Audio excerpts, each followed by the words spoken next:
The biggest thing holding you back isn't the world, the economy, or your circumstances. It's you. More specifically, the way that you think. Hey, y'all, what's up? Happy Monday. Welcome to you.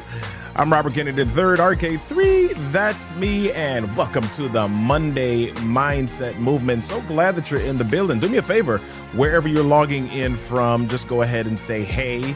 Type it in the chat so I can give you a quick shout out. Hey, Daryl, good to see you this morning. Good to see you this morning. Judy Schneidman, good to see you this morning.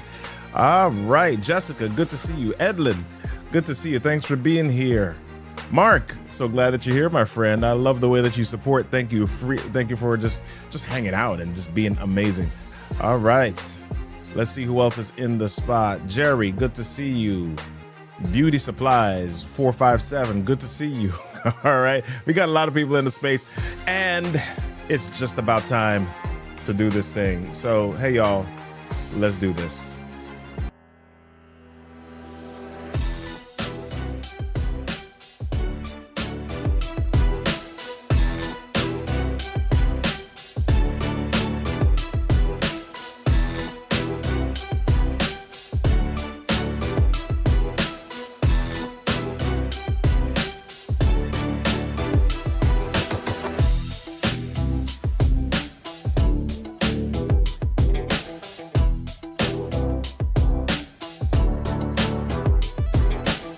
Hey, y'all, happy Monday. Welcome to the Monday Mindset Movement.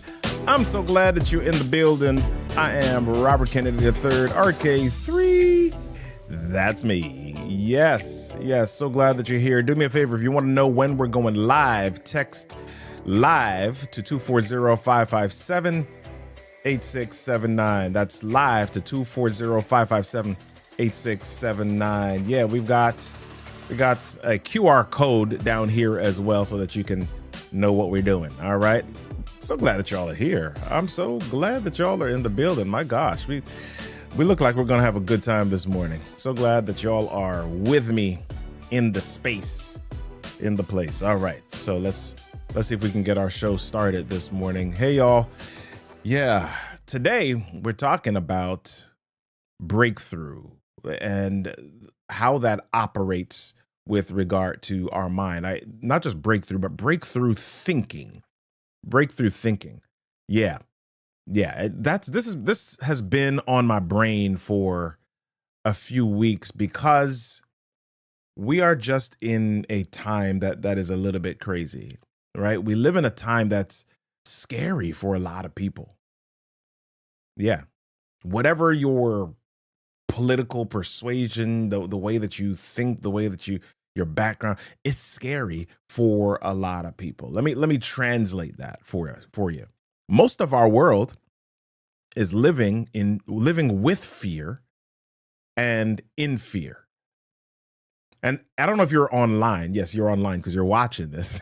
But there are some people that, as you look at all of the different ideas, all the different ideologies, all the different thoughts that people have, it's interesting to watch some of the back and forth. It's interesting to watch how people reflect or share the information that they're trying to persuade or convince others about. Some people couch their phrases or their thoughts in aha, I told you so, which is ultimately still masked as fear because it's you're wrong, I'm right. I'm trying to make sure that you're still a little bit afraid, that you recognize that I'm the prophet, that I'm the one that has stated these things and I told you.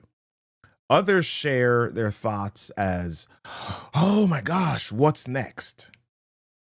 Some people complain, some people point fingers, and the whole thing is one big fear bucket. Yeah. I see you, Sandra. Yes. The whole thing is one big fear bucket. But here's the deal. That's not living, people. That is not living. It's surviving, and it's barely that. Some people survive through scratching and clawing, and others survive at the expense of others. Some people survive by saying, okay, I've got to work harder, and others survive by pushing others down. But here's the thing, fam: living, thriving on this here Monday morning doesn't require being right.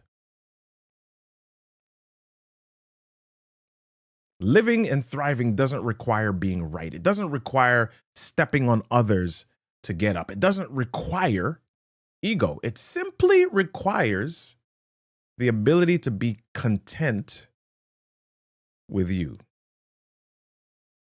Living and thriving simply requires the ability to be content with yourself and with you and where you are and what you have and how you show up. But here's the deal: I don't want you to mistake what I'm saying here. I don't want you to mistake what I'm saying.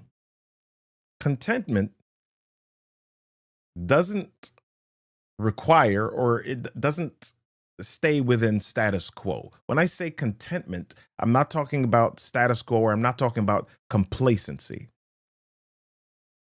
Because thriving requires growth and continually challenging your own thinking. If you ever get to the place where you're saying, oh, yep, I got it all figured out. Yep, I'm right. Yep, I know this. This makes sense to me. Perfect. Good. Got it. Then you're at a space of complacency. Then you're at a space of, yes, this is all there is, and I've conquered. I'm at the top. And here's the thing about the top. Whenever you think you reach the top, there's always somebody who is right there ready to kick you off the perch. Or the moment that you reach the top, somebody starts to gun for that position. I continually refer to this story where I talk about how people thought that it was impossible to break the 4-minute mile. It was impossible to break the mile and to run the mile in 4 minutes because doctors were saying, yeah, if you do that, then the heart is going to work too hard and it's going to explode and people are going to die. Until the day that somebody did it. Until the day that somebody broke it. Until the day that somebody said, you know what? I'm going to challenge that paradigm, that thought process. I'm not going to believe that that is the only possibility. Growth and continually challenging your own thinking, not just the thinking of others, your own thinking. Because what happens to all of us is that we've grown up with values, we've grown up with cultures, we've grown up with ways that we thought were the way to go. I don't know how many of you, especially over the course of the pandemic, the last few years, you have challenged or looked back at your spiritual upbringing. You've looked at the way that you have been taught. And there's some stuff that you were taught that you're like now realizing, wait a minute, that wasn't exactly right. That wasn't exactly true. I'm reading a book now that my wife suggested to me called The Mountain Is You. All right? This book is called The Mountain Is You, Transforming Self-Sabotage into Self-Mastery. The link is in the show caption. Go back to the show caption and check out that link if you want to see it, right? And there's a quote in this book that grabbed my attention. It says, your new life is going to cost you your old one. It's going to cost you your comfort zone. It's going to cost you your sense of direction. And why it grabbed my attention was we all want something better. We're looking at others and we're saying, okay, yep, I'd like that. Yep, I wish I could. Yes. But in order to acquire that new life is going to cost you your old one. Some of the ideals, some of the thoughts, some of the ideas that you had, that you grew up knowing, that you grew up knowing, that you grew up knowing were that you grew up knowing was the correct way to be. If you want this new thing, it's going to cost you your old mindset. It's going to cost you your old way of being. It's going to cost you your old thinking. It's going to cost you your comfort zone, and you might even start to feel out of sorts. The issue for so many people is that they lock in on one space and they begin to fight for that space. And you see this as people are arguing over religion, as they argue over politics, as they argue over what is happening in this world. People lock in on one space and they fight for that space. And anyone who threatens that space is the enemy. It's like entering a parking lot that's full, right? You drive around and around and around until you finally see someone with their car, or they are going to their car. They're walking to their car with their family. So you're like, oh, yes, this person is getting ready to leave. They're getting ready to jump out. They're getting ready to open up a spot. And so you stalk them. You look at them. You try not to look creepy, but you look at them and you stalk them. And then you see where they're going, and you rush over to that space and you park your car, or you stop your car waiting for them to start the car. And when that happens, right, it seems like it takes them so long to get themselves together. It takes them so long to get themselves together, but they finally start the car, and you see the reverse lights come on, and they reverse out in front of you. And as they pull off and you're ready to pull into that parking spot, you see someone else pulling into the space, and you are upset. And you're ready to fight because you believed that the spot was yours. And now that other person, who you don't know at all, is the enemy. As a matter of fact, you might get out the car, you might see them, they go into the mall and they're running about their business. They're having a great day, and you see them in the mall and you give them the evil eye because they are your enemy. You're fighting to believe. You're fighting because you believed the spot was yours. You believed that this. But what if the other spot, or the other person saw another spot open up near you or behind you, and they assumed you were going to take that one? That was a different thought process or different perspective. What if they thought you were waiting on the person that was pulling out and going along with them? What if they just didn't see you? You see, we create these ideas and these thoughts and these paradigms and these structures in our brains, and we fight for those structures. And we fight for those structures. And that's not a bad thing. It's okay to fight for your stuff, and it's okay to fight for what you believe in. But one of the most powerful questions, and we're talking about breakthrough thinking here, one of the most powerful questions that you can ask yourself is, what if? What if? What if this thing that I think, what if this thing that I believe is not necessarily what I believe or how I believed it or what I thought it was? Yeah, what if? That is one of the most powerful questions that you can begin to ask yourself.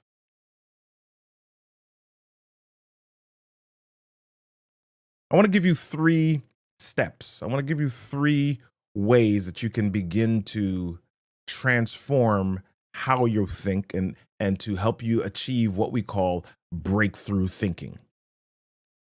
This is how to challenge your own beliefs. And this is the first question. This is about that question that I just shared for you. One of the ways to challenge your own beliefs and to achieve what I call breakthrough thinking is to reverse your assumptions. Reverse your assumptions. Do this regularly. Reverse your assumptions. Take a belief that you hold as the absolute truth and ask, what if the opposite was true? What if the opposite was true? And then challenge yourself to prove or disprove that idea. For example, if you believe Yeah, I hate cold calling. I'm not good at sales. Flip that. What if I am? What skills or habits or proof could make that true? Because I guarantee you, there's a moment in your life where you've sold something. There's a moment in your life where you have convinced someone of something. There's a moment in your life where you've influenced someone to do something. It might be when you were a baby and you cried and somebody gave you milk or they gave you something. There it may have been the moment when you were with your friends and they were saying, "Hey, what do we want to do for dinner?" And you convinced your friends to go to a specific place or a specific restaurant. So it's not about you not being good at sales. It's about you not believing it at that moment, or you have formed a belief about the opposite. So I want you to reverse your assumptions. There are things, there are ideas that you think are true.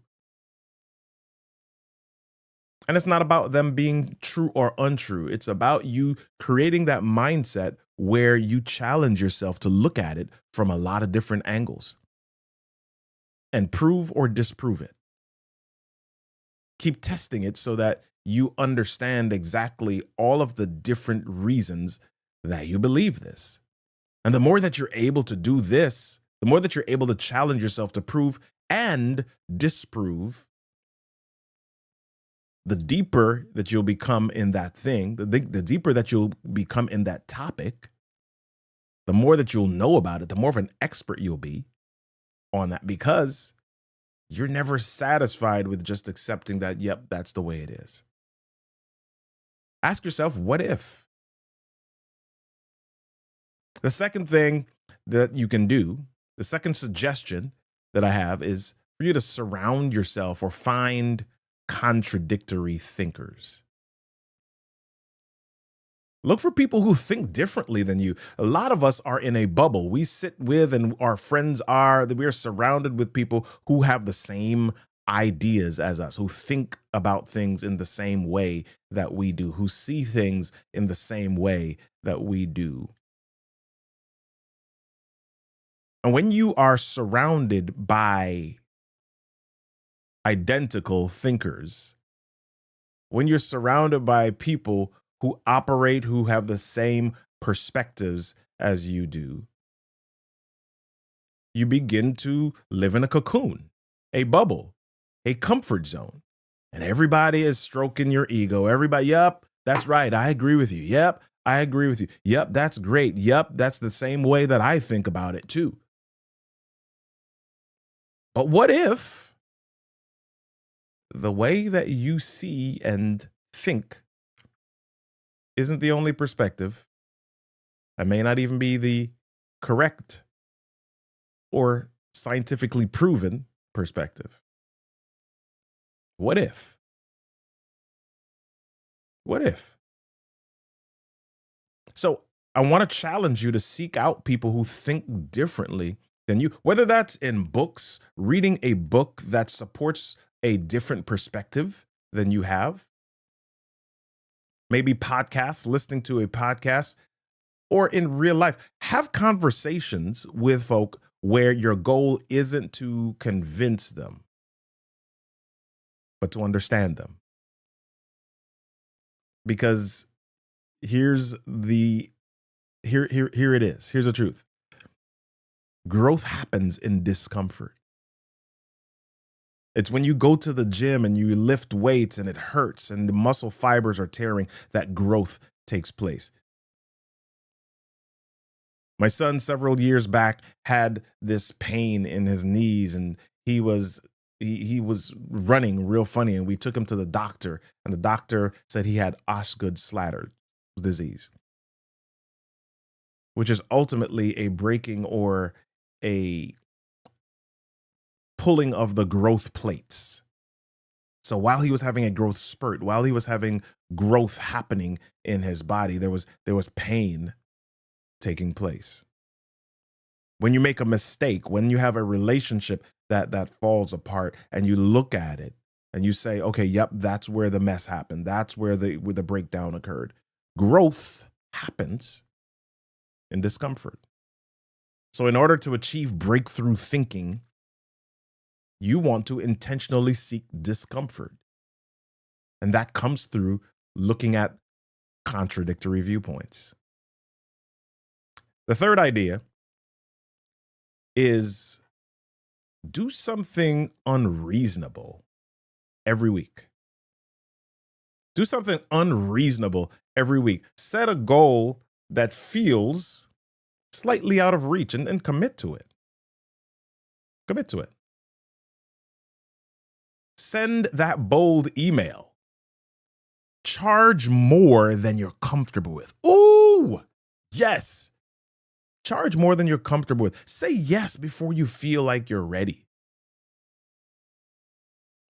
I just gave you the muscle example, but the brain also, your mindset also expands when it's forced to stretch. I've shared an episode previously where I talked about me doing a cold plunge and, oh my gosh, doing something that I was uncomfortable with. And it showed me that I could think differently, that I could do more with my body, that the things that I thought, the ideas or the activities that I thought would be uncomfortable or would feel a certain way, yeah, they were still uncomfortable, but I could do it. I could do more than I gave myself credit for. So set it on your calendar. Set a time aside to do something unreasonable. Shoot for a no every week, like a big no, not just no, you can't afford to go to that restaurant, but something big, legal, but big. Do something uncomfortable. Do something unreasonable this week. Another quote I want to share with you from The Mountain Is You, and this is a little bit of me on top of this, but it said, the earlier one said, your new life is going to cost you your old one. But the life you will lose was built for the person you no longer are. I'll say that one more time. Your new life where you challenge your own beliefs, your new life where you achieve breakthrough thinking, your new life where you are stretching and reaching further than you ever have before. Your new life is going to cost you your old one, but the life that you lose was built for the person you no longer are. My friend, how can you think bigger? How can you change from fear thinking to freedom thinking? How can you turn your day from a reaction into creation? It's time. It's time to build something new and break through to something bigger. The world needs both you and me to do this. If you want to grow your business and your sales through better, more confident speaking, both in person and on camera, join me in the Story Speaking and Sales community. That link is in the caption. Join me. Join me. Join me. Hey, y'all. Listen, don't forget to share the show. If you want to get connected even further, head on over to YouTube and look for Robert Kennedy 3. Look for my channel. Subscribe to the channel so that you know when we're going live. And join me next Monday for the next Monday Mindset Movement. Until next time, change your thoughts, change your world, change your story. Peace.